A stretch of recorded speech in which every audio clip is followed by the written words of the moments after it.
Oh no, dude. If you feel anything when you're lifting doesn't feel the way it usually does, no matter how small it is, stop the workout, go home. Amis de la masse, bonjour, je suis en compagnie de Camille que vous commencez à connaître sur la chaîne. Aujourd'hui, on va discuter avec Camille de blessures, de psychologie en réaction à cette vidéo. Générique.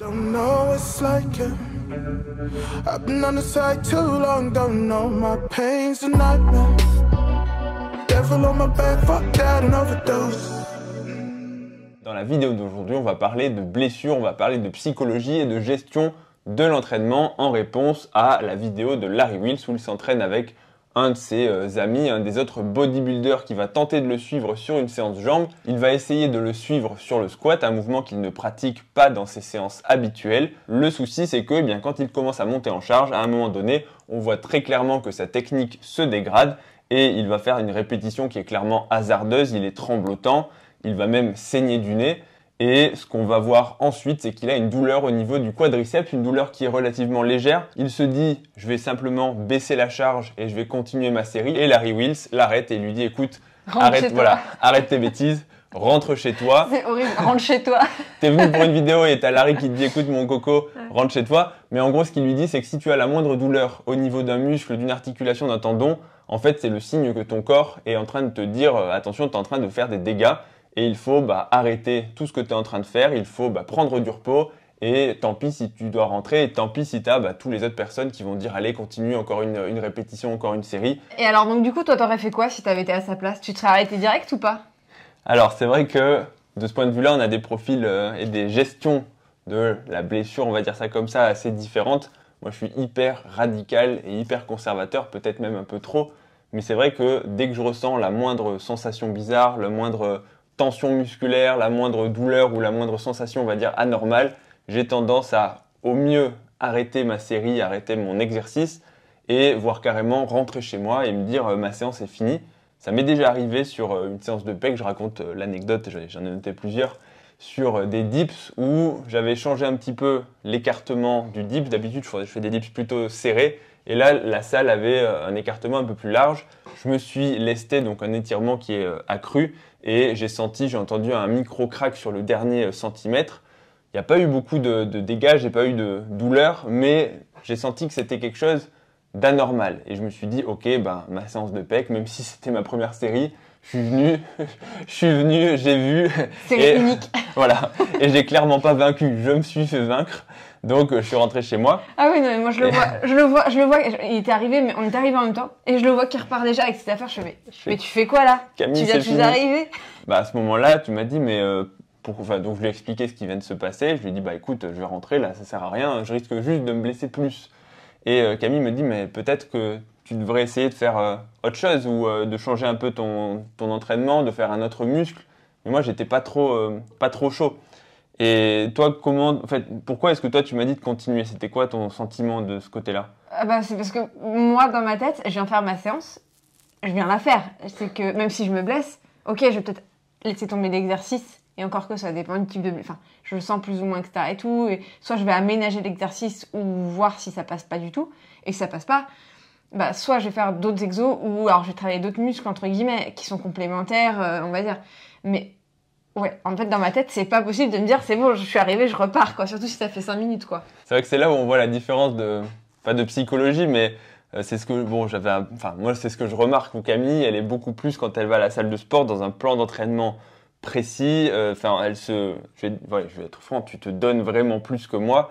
C'est pas que j'ai pas envie de dire que je m'entraîne pas dans le sens où je pousse, mais Camille, elle va vraiment dans ses retranchements. Enfin, on sent vraiment que c'est, entre guillemets, une compétitrice, mais en tout cas, elle y va pour le défi, pour le dépassement. Il faut sa séance, elle est écrite, il faut pas que elle la remplisse pas. Alors que moi, ça m'arrive, de flâner un petit peu plus. Les temps de repos, c'est un peu plus du feeling, quoi. Je me dis, dans ma tête, c'est 90 secondes de repos, mais j'ai pas de montre. C'est pour vous dire le degré de précision. Je vous le dis, c'est pas 90 secondes. On est sur du 90 minutes entre chaque série. Donc en termes de profil psychologique, je vais dire, on est très différents là-dessus. Et du coup, moi, si je dois changer mon entraînement au milieu, ça me dérange un petit peu moins, déjà parce que mon entraînement depuis très longtemps n'est plus écrit, ce qui est une erreur, on va dire, pour la progression. Il vaut mieux avoir un plan d'entraînement écrit. Mais c'est vrai que voilà, dans l'approche, moi, je suis pas un jusqu'au boutiste et je considère vraiment que le premier truc important, c'est de ne pas se blesser. Et quelque part, c'est ma sécurité, même si des fois, je pense que ça me limite et que sur certains exercices, je ne force pas assez. Typiquement, des exercices où je pense qu'il y a un risque de blessure, le squat, le soulevé de terre, des exercices où je me dis virtuellement, on peut quand même, si on charge un peu trop ou que la technique n'est pas bonne, se blesser de façon assez sérieuse. Après, c'est vrai que je sais que toi, par exemple, des fois ça t'arrive, tu me dis, je suis un peu tendue au niveau du bas du dos, alors aujourd'hui, je laisse tomber, pas de soulevé de terre, pas de squat. Ouais. Et tu vas pas du tout le faire. Alors que moi, à ta place, si j'ai ça, je vais me dire, bon, c'est sûr qu'aujourd'hui, je vais pas faire du lourd, ça va pas être une séance de fou, mais je vais quand même voir, je vais bien m'échauffer, et je vais quand même voir si ça passe ou pas en léger, et ce que ça donne au niveau des sensations, et si ça passe, je le tente quand même. Et si ça passe pas, bon, bien sûr, je vais pas plus loin. Mais je vais être beaucoup plus à tenter quand même le coup de voir si ça passe ou pas. Parce que des fois, il y a des trucs... des fois, le corps, une fois que tu le remets un peu en route, ça se détend un petit peu, ça passe. Ou tu sens que, ok, tu vas pas pouvoir clairement charger, mais tu peux quand même tirer quelque chose en étant sur du moins lourd. De ta séance et du plan que tu avais prévu de ta séance. Ouais. C'est vrai que moi, de ce côté-là, je peux vraiment, je vais pas dire changer de séance, mais ça m'est déjà arrivé d'aller pour une séance de jambes. Et puis, j'ai senti que j'étais pas en forme au niveau de la mobilité du bassin, un peu de tension dans le bas du dos. Je me suis dit, tant pis, ce sera pas les jambes, ce sera séance épaules, séance bras. Donc finalement, je peux vraiment varier. Parce que je considère que voilà, mon objectif numéro 1, c'est de ne pas me blesser, c'est de me préserver, entre guillemets. Mais voilà, clairement, si j'avais fait une séance de jambes, peut-être que j'aurais pu quand même faire une séance productive, même si c'est pas la séance de ta vie. Donc c'est vrai que de ce point de vue-là, on est assez différents.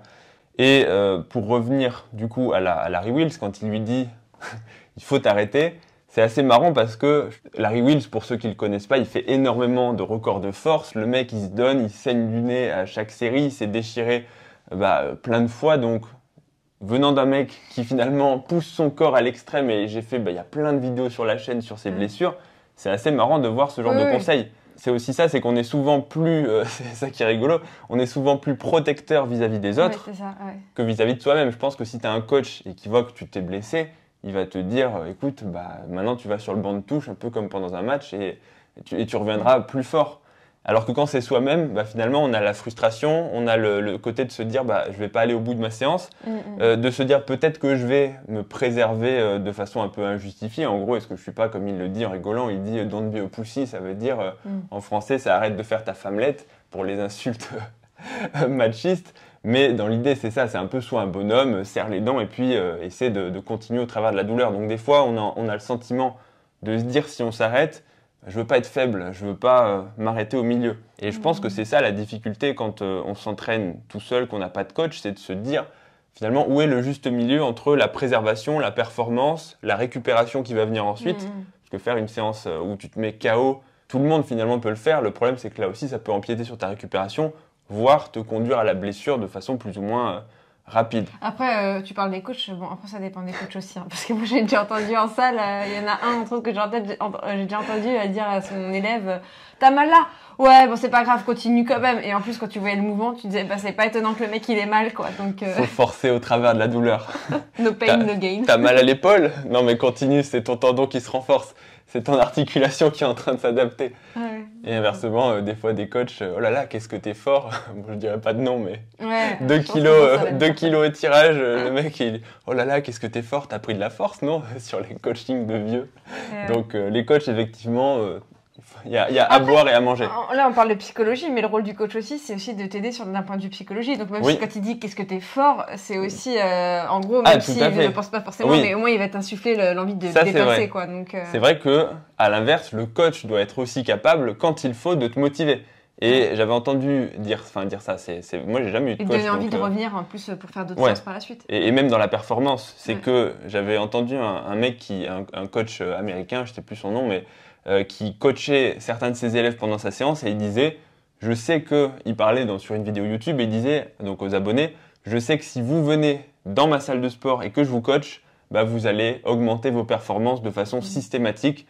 Il a dit, c'est pas parce que vous allez être plus fort, c'est pas parce que je vais vous apprendre une technique révolutionnaire ou que je vais modifier la façon dont vous poussez. C'est simplement parce que je crois en vous, parce que je vais vous motiver, parce que je vais te dire, à un moment, je te mets 5 kilos de plus sur la barre, tu peux le faire. Voilà.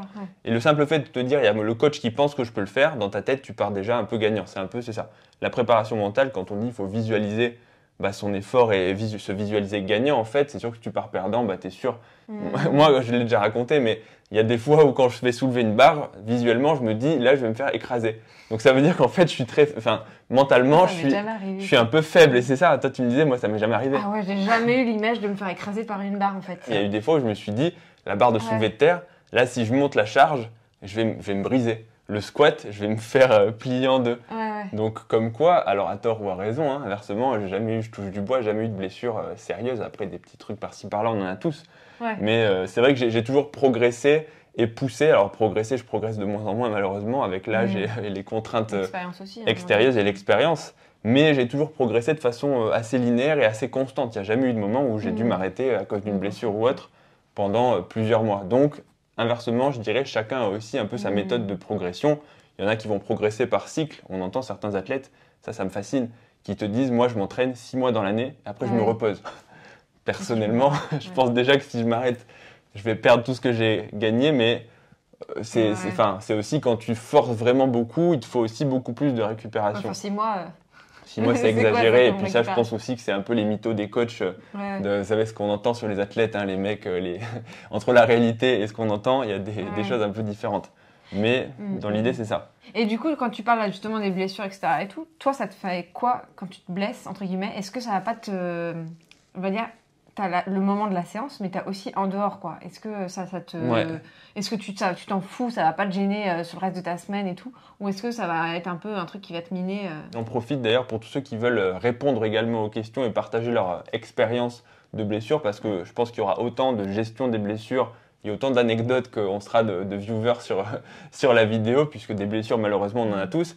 Et cette question, c'est vrai que forcément, je ne vais pas répondre et dire je m'en fiche. Ça m'est déjà arrivé de me faire, heureusement, donc des petites blessures, donc une petite déchirure au pec très légère. C'est vraiment le claquage qui te prend quelques jours à récupérer. Les lumbagos, des trucs, je vais dire, assez classiques. La tendinite du coude qui te prend 2 à 3 semaines de récupération. Ça ne veut pas dire 2 ou 3 semaines où tu fais rien. Mais globalement, tu sais que l'exercice qui te l'a causé, il faut l'arrêter. Donc, des blessures, on en a tous. Moi, personnellement, je vais pas dire que ça me dérange pas outre mesure, dans le sens où il y a eu des moments où une blessure qui avait aucun rapport avec le sport, je m'étais fait une bursite des 2 coudes. Donc la bursite, c'est quand les coudes grossissent. C'était quand j'écrivais ma thèse il y a 4 ans et j'avais fait énormément de travail informatique.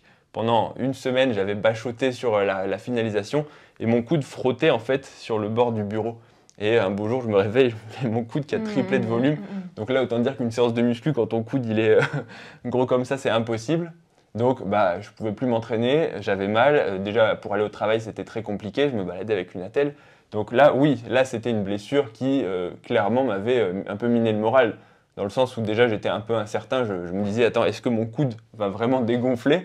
Tu sais, t'es dans le moment où tu te dis, on te dit que ça dégonfle, mais est-ce que je vais quand même pas garder un gros coude? Surtout que je m'étais fait l'un côté, puis 10 jours après, improbable, l'autre, alors que j'avais rien fait de plus. Donc, il y avait aussi, je pense, une grosse composante de stress là-dedans. Mais du coup, oui, clairement, ça va t'impacter dans la vie de tous les jours, puisque ça impacte ton activité physique, tu fais plus de sport, tu dors un peu moins, enfin, moi perso, je dormais un peu moins bien, je me reposais moins bien, puisque le sport me permet aussi de me défouler quelque part. Donc oui, sur les choses un peu gênantes, handicapantes comme ça, oui, ça m'impacte. Après, la petite déchirure du pec, je vais dire minime, mais j'avais une attitude très conservatrice, qui, pareil, étonnait Camille, je lui avais dit, écoute, je vais arrêter d'entraîner les pecs par sécurité. En gros, voilà, j'avais plus mal en 2 semaines, j'avais plus mal et je pouvais reprendre les mouvements. Mais j'ai dit, écoute, par sécurité, je vais prendre 6 semaines d'arrêt total des pecs, donc c'est-à-dire aucun mouvement, juste par sécurité. Parce que parfois, il y a le piège où tu te dis, c'est bon, ça va mieux, tu reforces un tout petit peu trop vite, ton muscle ou tes tissus sont pas encore complètement régénérés, et tu vas te reblesser, alors que si tu avais laissé un peu plus de temps, tu serais revenu vraiment plus fort. Donc j'avais laissé 6 semaines complètes de repos, sans pec. Et revenu plus fort. Oui, je suis revenu plus fort, en tout cas, je suis revenu sans douleur. Donc je pense que ça a été la bonne stratégie.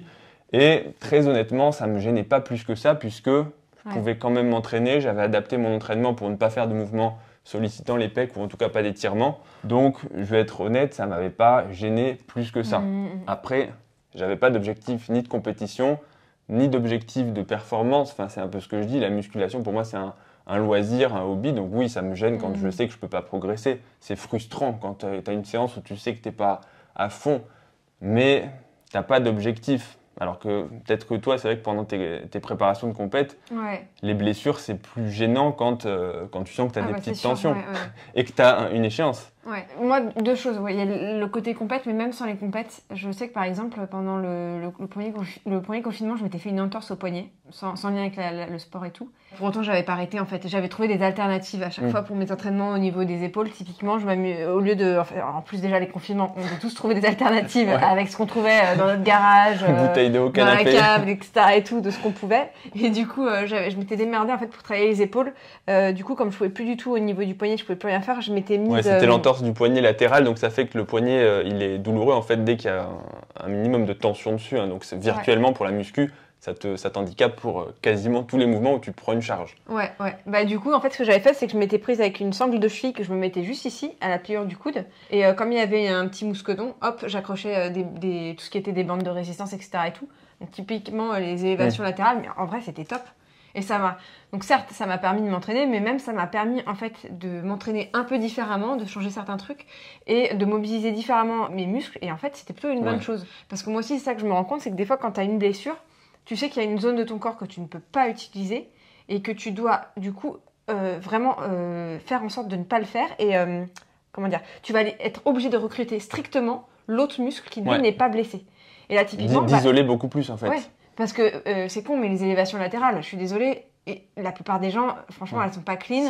Et t'as beaucoup plus, des fois, des gens, t'as l'impression que c'est que l'avant-bras, voire le poignet qui force, voire le full body. Ah ouais.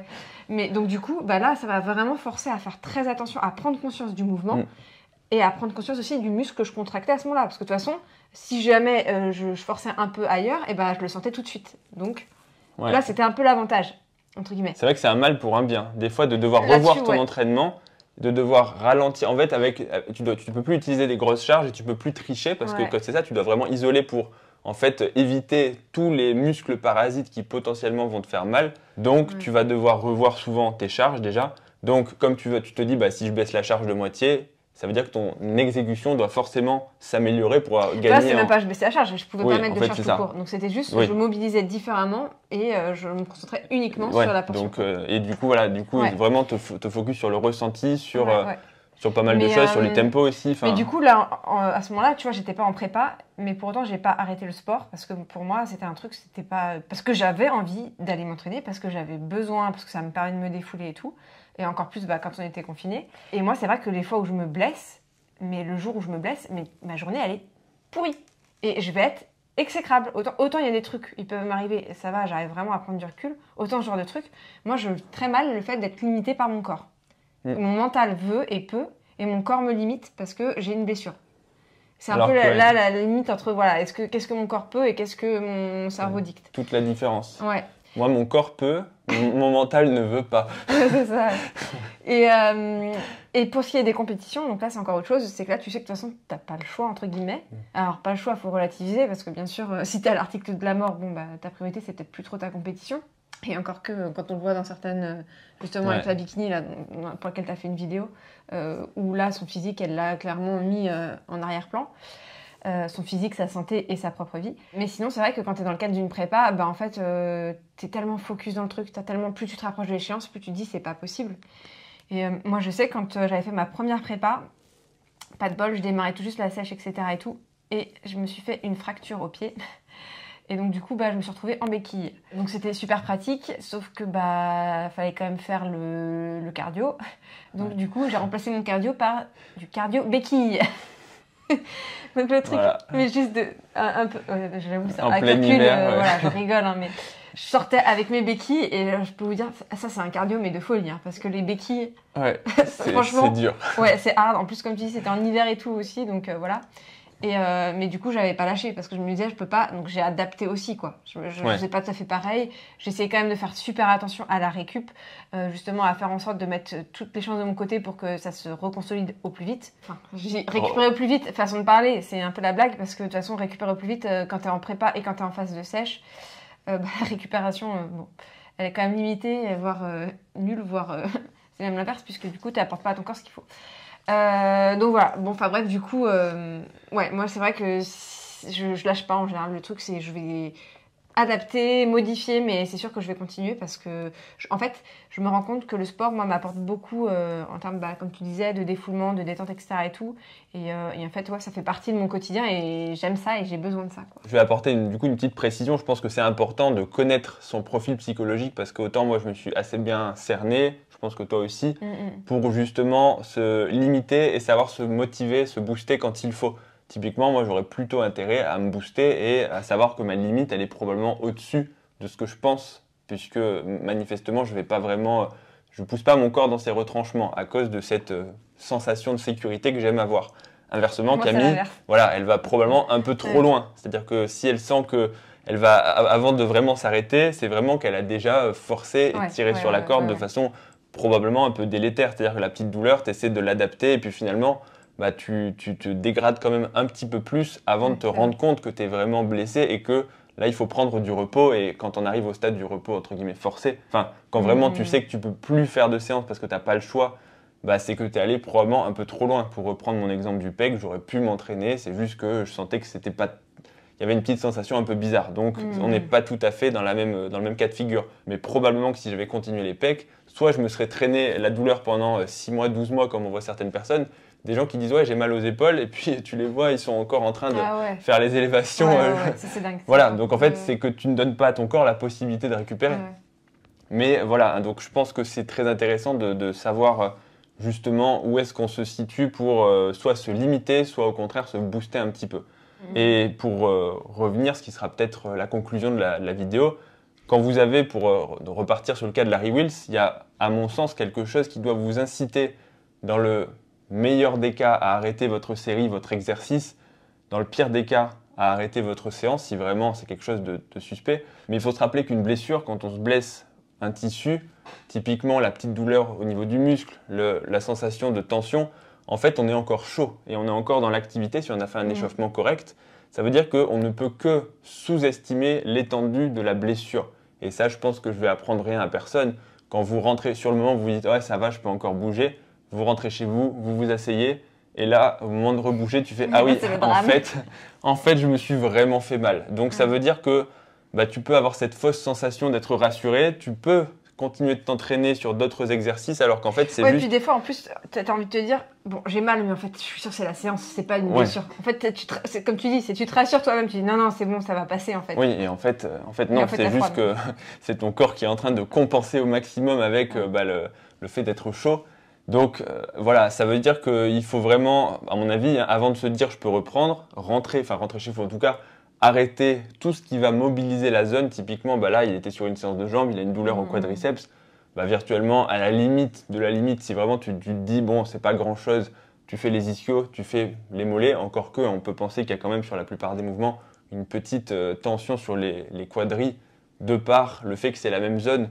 Donc, ça, voilà. Mais éventuellement, faites un autre muscle si vous voulez vraiment ne pas être venu à la salle de sport pour rien. Allez faire un petit peu de cardio, encore que si c'est les jambes, bah, aller marcher, c'est pas forcément la meilleure idée. Mais vous aurez compris, si vous faites une petite blessure au pec, si vous marchez, si vous faites du vélo, ça devrait passer si vraiment vous voulez faire quelque chose. Mais rentrez chez vous, regardez et essayez d'évaluer à froid quelle est l'étendue des dégâts, si je peux dire ça comme ça, pour vous dire, ok, je peux retourner à la salle demain, c'était pas grand chose. Ou alors, je me donne une semaine de repos sur le muscle en question. Mais voilà, et dites-vous souvent aussi que, je pense, on sous-estime la durée réelle de guérison.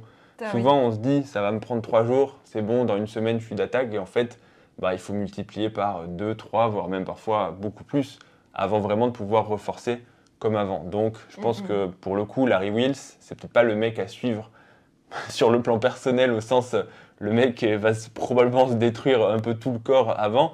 Mais son conseil, malgré tout, il est peut-être plein d'expérience et plein de sagesse, mais je pense que c'est un très bon conseil à suivre. T'en penses quoi ? Bah oui, je pense que c'est un bon conseil. Comme lui, hein, je serais la première à le donner pour les autres, mais je serais aussi la dernière à l'écouter, malheureusement. Donc, Mais tu sais, c'est un peu ce qu'on disait aussi, hein, c'est que quelque part, en fait, ça reflète vraiment, je pense, notre personnalité, notre rapport à notre corps aussi. Et voilà, et à un moment donné, c'est ce que je disais tout à l'heure, c'est voilà, la place de ton corps et la place de ton mental et comment tu relis l'un et l'autre, en fait. Et est-ce que tu es plutôt du genre à t'écouter ou à ne pas t'écouter? La musculation, c'est un sport qui va demander beaucoup si vous voulez le pratiquer à haut niveau ou en tout cas dans un certain, voilà, pas simplement je vais pousser 1 à 2 fois par semaine, mais c'est un sport qui va demander beaucoup de connaissance de soi, de la psychologie, de la résilience, de l'abnégation si vous voulez le pousser au bout. Non mais c'est vrai, c'est en fait, il y a peu de sports je pense qui demandent un tel focus et souvent un focus tout seul. Parce que le mec de l'équipe de France, tu prends Kylian Mbappé, c'est un très bon joueur, mais il a aussi toute une équipe de coachs qui à un moment vont aussi le recentrer. En muscu, malheureusement, c'est un sport qui rapporte rien et t'es tout seul. Donc en fait, tu ne peux que apprendre à te connaître. C'est toi face à toi-même. C'est ça. Ouais. Donc voilà, c'est un sport assez particulier. Et sur ce, je pense qu'on aura dit pas mal de choses. Hein. Je ne sais pas si tu as des choses à rajouter. Non, ça ira. On ça va ira. passer sur... Okay. Bon, on est bon du coup. J'espère que la petite vidéo, réaction, discussion vous aura plu. Si c'est le cas, comme d'habitude, déjà n'hésitez pas, comme je vous l'ai dit avant, à partager vos expériences en commentaire parce que souvent, ça donne des idées, des exemples et c'est toujours bien, je pense, de lire les anecdotes et les expériences des gens sur les blessures parce qu'en plus, la blessure, comme je vous l'ai dit, on le vit tous différemment, que ce soit le type de blessure, la gestion immédiate et la gestion de la récup. Donc, je pense que ça pourra aider aussi beaucoup de personnes puisque les témoignages, c'est aussi... ce sur quoi on se base quand on a soi-même une douleur à l'épaule, au quadri, au dos, etc. N'oubliez pas non plus, très important, les pouces bleus et l'abonnement à la chaîne. Les pouces bleus. Le pouce bleu, mais vous pourrez être parce plusieurs. qu'on est 2 aujourd'hui. Voilà. Créez-vous un compte, abonnez-vous et mettez un double pouce bleu. Retrouvez-moi aussi sur Instagram, ledoc.pm. Retrouvez aussi Camille, Caleis 2.0. Et puis, on vous dit à bientôt pour la prochaine vidéo. Salut à tous.